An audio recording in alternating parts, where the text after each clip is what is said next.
So I want to have a word with us about the idea of contentment.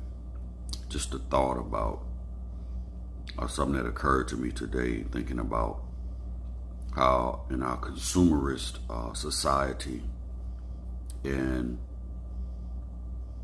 our overly marketed society, how everything is about more. Buy more, desire more, want more, get more.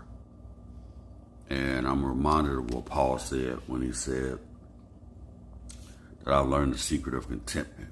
You know, he said, I know how to live with plenty, and I know how to live with a little. And the bottom line is this. He said, I can do all things through Christ who strengthens me. And it's amazing how we forget that, because even as Christians, we have bought into the notion of luxury, and that everything we have ought to be luxurious and beautiful and perfect and expensive. And we forget about people like Elijah, who sat by a brook of water and waited for ravens to bring him meat and bread to eat when he was hiding out from Jezebel. We forget about Jesus being itinerant as a minister of the gospel and, going from town to town and depending on the generosity of strangers and the generosity of people in each town where he ministered. And he wasn't rich.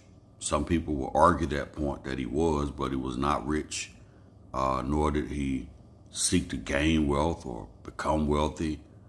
And so when we think about this idea of luxury, it warps our gratitude, because when God gives us what we need and not necessarily what we want, sometimes we can be ungrateful.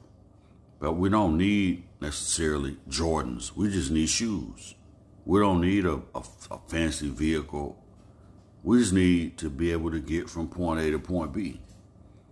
And Paul told us the secret to contentment very plainly. He said, I can do all things through Christ who strengthens me.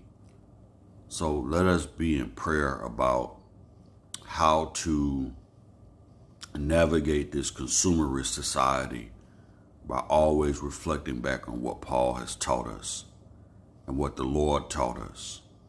Don't build bigger barns. Bless somebody with the overflow. God bless you and God keep you.